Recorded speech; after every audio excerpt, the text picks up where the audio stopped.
इस मुल्क के आईन को बचाने के लिए हमारे सामने ये एक रैली आयोजित की है। मैं पहली बार झारखंड आया हूं और इस रैली में एक तरफ बाबा साहब डॉक्टर अंबेडकर की तस्वीर है और दूसरी तरफ और बिरसा मुंडा के संघर्षों की जमीन। हरिराम मीणा ने कविता लिखी कि मैं केवल देह नहीं, मैं जंगल का पुश्तैनी दावेदार हूं। पुश्ते और उनके दावे मरते नहीं, मैं भी मर नहीं सकता। मुझे कोई भी जंगलों से बेदखल नहीं कर सकता। उलगुलान उलगुलान उलगुलान। झारखंड की सरजमी से मैं अपने इस मुल्क के तमाम आवाम को, संविधान का मानने वाले लोगों को इनकलाबी सलाम पेश करता हूं। जय भीम, जय मंडल, जय संविधान पेश करता हूं। और साथियों, आप सब ये बात जानते हैं, आजकल अभी वकील साहब बोल रहे थे, इस देश में कुछ काम करना मुश्किल हो गया है और कुछ काम करना बहुत आसान हो गया है।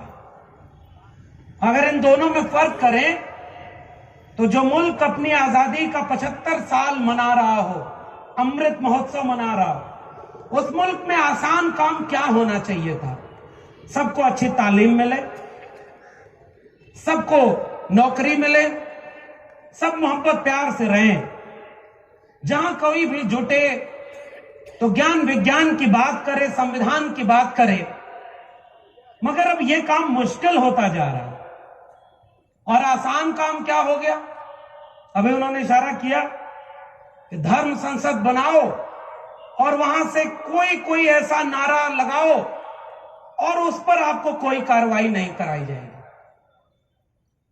अब तो बहुत सारे और लोग शुरू हो गए, वो बड़ी बड़ी रैली और सम्मेलन करके किस्मत बता रहे हैं और मेन स्ट्रीम मीडिया ये दिखा रहा है कि ये अंधविश्वास नहीं, पाखंड नहीं, ये चमत्कार हो रहा है। और उनके ऊपर से जो दिखाई देता है वो बोलते हैं और पूरी मीडिया ये साबित करने में लग गई है कि ये विज्ञान है। और वो बाबा को एकदम सब लोग सर आंखों पर बिठा रहे हैं। मेरा मन हुआ कि फिर मैं क्या बोलूं, तो जितने अगर इन बाबाओं की बात में ही सच्चाई है तो इस मुल्क के सारे तालीमी इदारे बंद कर दो। उसकी जरूरत क्या है? हर जगह पर एक बाबा बिठा दो, वो सबकी किस्मत बताएगा और ये मुल्क सोने की चिड़िया बन जाएगा। हम आपके खिलाफ क्यों बोले? हो सकता है कासिफ भाई और ये लोग इतनी मुश्किल से ये आयोजन किए हैं, कल को यहीं के हाथ मुकदमे कोई लगा दे, तो हम इनको मुश्किल में नहीं डालना चाहते, इसलिए हम उन लोगों के खिलाफ कुछ नहीं बोलना चाहते। हम तो कह रहे हैं कि आप हो सकता है बहुत सही बात कह रहे हो, हम नादान हैं, हम नहीं समझ पा रहे। इसलिए हम तो यहां खड़े होने लायक इसलिए बने इस मुल्क में। इस मुल्क के किसान, कामगार, कमेरा तबके से आने वाले लोग, इस मुल्क के एससी एसटी, किसान जातियों, मेहनत कश जातियों और दलित, पिछड़े, आदिवासी और पसमानदा लोगों के बीच से तमाम लोग जिन्होंने इस मुल्क को रहने लायक बनाया, वो सारे लोग, हमारे जैसे लोग अगर यहां इस तरह खड़े हो पा रहे हैं तो वो केवल और केवल इस मुल्क के आईन और मंडल कमीशन की वजह से है। इसलिए हम वो बात बोलेंगे जो सच बात होगी। आपके लिए बाकी चीजें बहुत अहमियत रखती होंगी, हमारे लिए इस मुल्क का आईन अहमियत रखता है और हम इसलिए इस मुल्क के आईन की हिफाजत के लिए चिंतित हैं और यहां आपके सामने खड़े हैं। हम चाहते हैं कि इस मुल्क में आज दुनिया चांद पर जा रही, दुनिया में ज्ञान विज्ञान कहां जा रहा? ये वही मुल्क है। कंप्यूटर जब बाकी देशों में बना तो उससे वो चांद सूरज को पढ़ रहे थे, वो गैलेक्सी को खोज रहे थे, और हमारे देश में कंप्यूटर आया तो पहला काम उससे जन्म कुंडली बनाने का हुआ। इस देश में ऐसा ऐसा चमत्कार हुआ है, मैं बहुत नहीं उधर जाना चाहता कि कब कौन सी मूर्ति दूध पीने लगती है और कब कौन जादू करके लोगों को ठीक करने लगता है। मैं अफसोस के साथ कहता हूं, इस मुल्क में नजला जुकाम खांसी से अगर कोई मर जाए और उसे एक टैबलेट दवा का न मिले तो मुझे लगता है कि मेरा दस्तूर खतरे में है।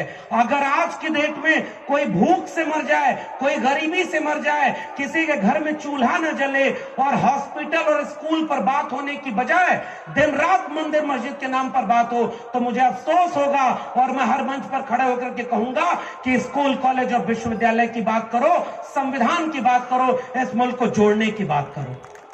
केवल मेरा इतना कहना है। बड़े बड़े ताकतवर लोग हैं भाई, उनके ऊपर कोई टिप्पणी करेंगे तो बहुत कुछ हो सकता है। हमारा दोस्त उमर खालिद आज भी जेल में है। हम लोग वहां खड़े होकर के नारे लगाया करते थे, संविधान को बचाने के नारे। हमारे प्रोफेसर हैनी बाबू जेल में हैं। तमाम लोग जो आदिवासियों की लड़ाई लड़ते हैं वो जेल में हैं। तमाम लोग जिन्होंने इस मुल्क के आईन को बचाने की लड़ाई लड़ी वो जेल में हैं। और जिन्हें जेल में होना चाहिए उसमें से कुछ बाबा 4 महीने में चौथी बार बेल पर हो रहे हैं बाहर। मैं उनके बारे में भी कुछ नहीं कहना चाहता। हो सकता है भाई संविधान जिंदा हो उनके लिए। तो मैं केवल ये चिंतित हूं कि जो संविधान की बात कर रहा है, अब मेरे लिए संविधान का मतलब क्या है। मैं दिल्ली विश्वविद्यालय में पढ़ाता हूं, जेएनयू को बदनाम किया, दिल्ली विश्वविद्यालय को बदनाम किया। और इस झारखंड के लोगों, आप एक बार सोचो, दिन रात टीवी पर जहर, और इस देश में एक नई शिक्षा नीति लागू हो गई है। वकील साहब ने अपने कोर्ट वाले नजरिए से जो बात कही, मैं उसको एजुकेशन वाले नजरिए से रख रहा हूं। नई शिक्षा नीति ने इस देश में अंबानी और अडानी के हाथों में इस देश की शिक्षा व्यवस्था को बेच दिया है। यह बात आपसे कहने आया हूं। 40% एजुकेशन अब ऑनलाइन मोड में होगी। एजुकेशन के लिए दावा करेंगे विश्व गुरु, और परमानेंट अपॉइंटमेंट ऑफ शिक्षक का नहीं होगा, ठेके पर प्रोफेसर रखे जाएंगे। तो शिक्षा को बेचने का काम कैसे किया गया। जिस दौर में नए नए स्कूल, कॉलेज और विश्वविद्यालय बनाना चाहिए, नई शिक्षा नीति कहती है इस देश के जो 45,000 सरकारी डिग्री कॉलेज हैं, अगले 20 साल में उनको क्लोजर और मर्जर की पॉलिसी के तहत कम करके उन्हें 15,000 पर ले आएंगे और नए नए इबादत घर बनाएंगे। इबादत घरों की जरूरत है, वो तो इबादत दिल से होती है। मैं तो साहित्य का विद्यार्थी हूं। हमने इस मुल्क में तथागत बुद्ध के रूप में एक रोशनी पाई जिसने इंसानियत की बात की। फिर हमने अपने लिटरेचर में पढ़ा और पढ़ाया है, और सिलेबस में पढ़ाया जाता है, उस पर तुम क्या यूएपीए लगाओगे। हमने अपने पुरखे के रूप में कबीर, रैदास, पलटू दादू भिखा, बुल्ले शाह, बाबा फरीद को पढ़ा है, जिसने तालीम की बात की, इंसानियत की बात की, और सबने जोड़ने की बात कही। मैं तो उनकी बात कर रहा हूं, मेरे सिलेबस में पढ़ाए जाते। और इसलिए मैं कह रहा हूं, मुझको कहां ढूंढे रे बंदे, मैं तो तेरे पास में। ना मैं मंदिर, ना मैं मस्जिद, ना काबे कैलाश में, ना मैं जब में, ना मैं तब में, ना मैं व्रत उपवास में। खोजी हो तो तुरते मिले हो पल भर की तलाश में। कहे कबीर सुनो भाई साधो, सब सांसों की सांस में। ये तो आप पढ़ाते हैं ना अपने सिलेबस में, और वो आप लोग रोज ये धर्म खतरे में, ये खतरे में नहीं भाई। वो जो संस्कृति कबीर रैदास की थी, रैदास ने लिखा कि ऐसा चाहूं राज में जहां मिले सबन को अन्न, छोट बड़ो सब संबस है, रविदास रहे प्रसन्न। वो बेगमपुरा का ख्वाब, हमारे मुल्क के आइन का ख्वाब था, वो खतरे में है। मैं उसकी बात करने आपके बीच में आया हूं। वहां तो कोई जात पात नहीं था। वो क्या लिख रहे हैं कि छोट बड़ो सब संबस है, रविदास रहे प्रसन्न। एक बराबरी का मुल्क, और यही बराबरी का हक इस मुल्क के संविधान और इस मुल्क के आईन ने दिया। जमहूरियत की तर्ज हुकूमत है कि जिसमें बंदों को गिना करते हैं, तौला नहीं करते। और आज कुछ लोग इस मुल्क के वजीर आजम बन गए तो अपने मित्र को इतना वजनदार कर रहे हैं कि दुनिया के अमीरों की लिस्ट में वो इतना भारी हो गया कि दुनिया का दूसरा सबसे अमीर आदमी हो गया। और उसी वक्त इस मुल्क के 80 करोड़ लोग 5 किलो अनाज पर जिंदा हैं। इसलिए मुझे अपने मुल्क की चिंता है कि यह गरीबी क्यों हो रही है, और कुछ लोग इतने अमीर हो गए। ऐसे मुल्क का अभी एक रिपोर्ट आई है ऑक्सफैम की, 1% लोगों के पास 40%, 40.5%, और 50% लोगों के पास 3% संपत्ति।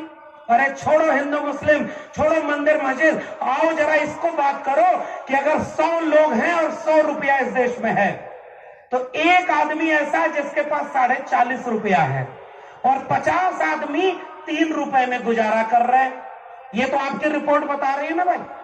और अगर इसको बढ़ा दो तो इस मुल्क के 10 आदमी 90% रुपया लिए हुए हैं और 90 आदमी 10 रुपए में गुजारा कर रहे हैं। मैं इस बहुजन अधिकार रैली से यह सवाल कर रहा हूं कि एक बार वे बताओ कि वो 10 आदमी कौन है जो 90 रुपया लिए हुए हैं, और ये जो 90 आदमी 10 रुपए में गुजारा करने को मजबूर हैं, ये खतरे में हैं। इसलिए हम उन 90 लोगों की बात करने आपके बीच में आए। ये मुल्क बंटा हुआ है साहब, गरीब अमीर का भेद बढ़ता जा रहा है। अगर आपका बच्चा, अगर आपकी जेब में पैसा है तो वो अच्छी तालीम पाएगा, किसी प्राइवेट स्कूल में जाएगा, और अगर आपके जेब में पैसा नहीं है तो आप अपने बच्चे को अच्छी तालीम नहीं दे सकते। कहां गए वो डीयू जेएनयू बनाने वाले लोग? मैं तो याद करता हूं अपने पुरखे जैसे कबीर को याद कर रहा हूं, पलटू दादू भीखा को याद कर रहा हूं, नाना बुल्ले शाह बाबा फरीद को याद कर रहा हूं। संत और सूफी आंदोलन अभी जिक्र हो रहा था, हमने तो वो मोहब्बत का भारत पढ़ा और उस मोहब्बत के बारे में सब मिल करके लड़ रहे थे। मैं तो कई बार घबराता हूं कि आज अगर कबीर साहब होते तो उनके साथ क्या होता। हो सकता है यूएपीए में जेल में होते या उनकी लिंचिंग हो गई होती, मुझे तो ये डर लग रहा है। वो तो हमारे सिलेबस का हिस्सा है, वो हमारे कल्चर का हिस्सा है। मैं इसलिए कबीर को अपना नायक मानता हूं, मैं बुल्ले शाह बाबा फरीद को अपना नायक मानता हूं।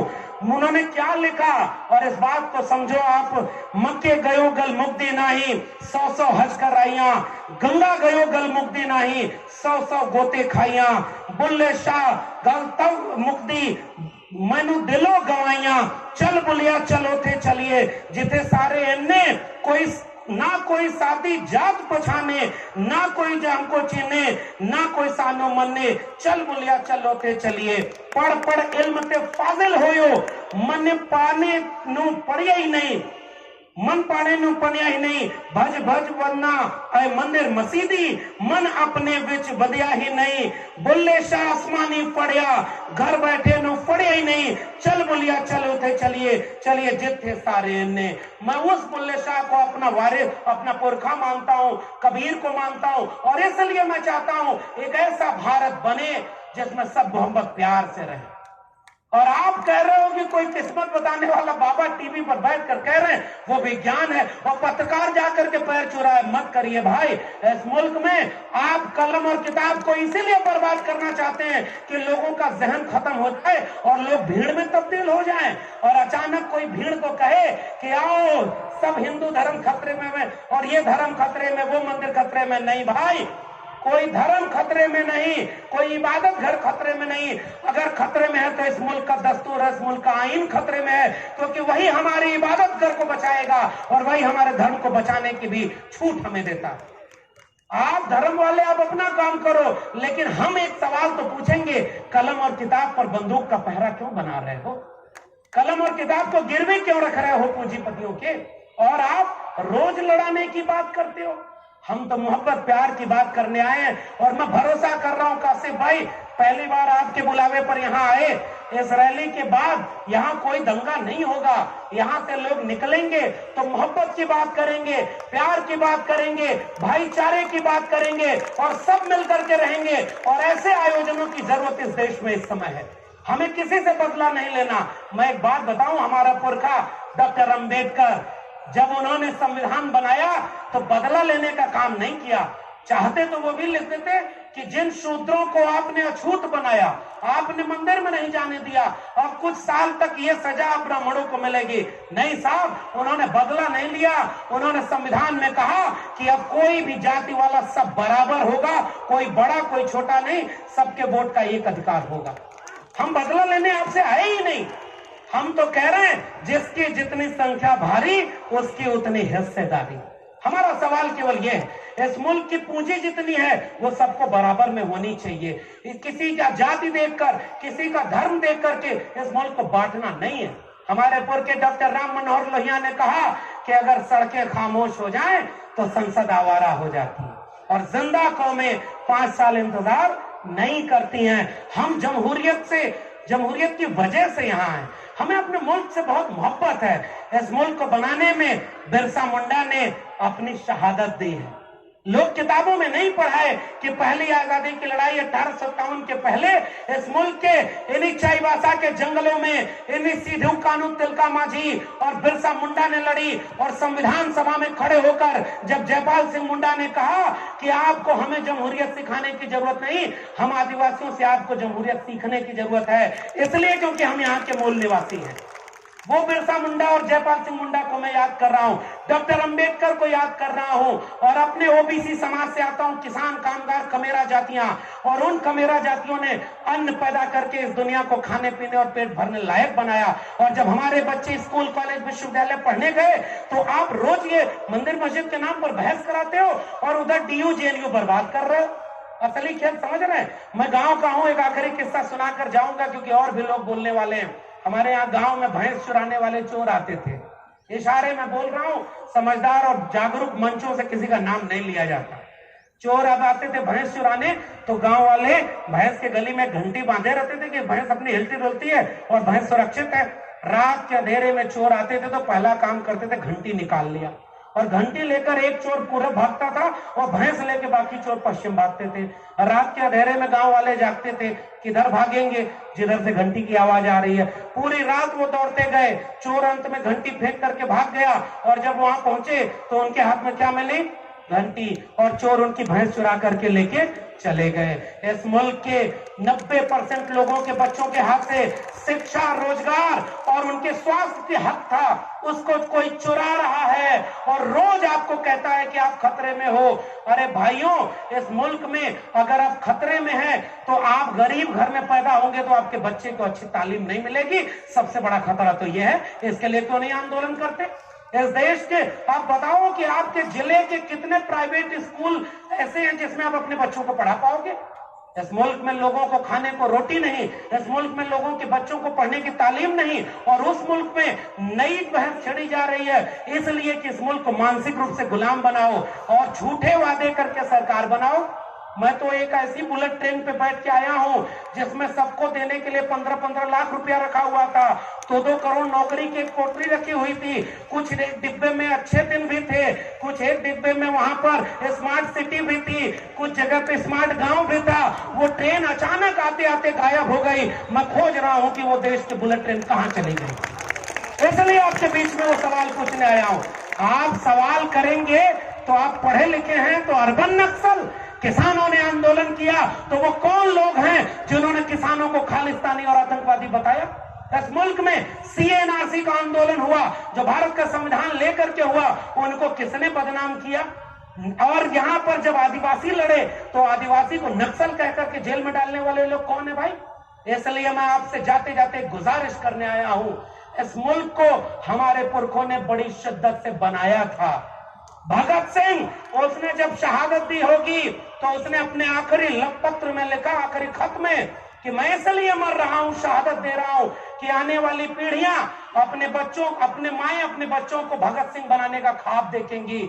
मैं आज चाहता हूं कि अगर आज अंबेडकर होते, भगत सिंह होते, और ये हमारे, मैं तो आजमगढ़ से आता हूं साहब, हमारे यहाँ अल्लामा शिबली नुमानी साहब ने एक तालीमी इदारा बनाया और तमाम लोगों ने तालीम पाकर के इस मुल्क को आगे बढ़ाने का काम किया। हमारे नायक तो वो लोग हैं ना भाई, अब्दुल कयूम अंसारी, आसिम बिहारी से होते हुए, जयपाल सिंह मुंडा से होते हुए, जगदेव प्रसाद कुशवाहा, रामस्वरूप वर्मा, पेरियार रलाई सिंह यादव और तमाम लोग मंडल और कांशीराम, हम तो सब एक हैं क्योंकि हमारा दर्द एक है और हमारी दवा भी एक है। आओ इस मुल्क के लोगों, मोहब्बत प्यार से 90% कमेरा लोगों की एकता बनाएं और हम मेहनत कश जगवालों से जब अपना हिस्सा मांगेंगे, एक खेत नहीं, एक गांव नहीं, हम सारी दुनिया मांगेंगे। बहुत बहुत शुक्रिया। जय भीम, जय मंडल, संविधान जिंदाबाद, उल गुलाम जिंदाबाद, इंकलाब जिंदाबाद, जोहार झारखंड।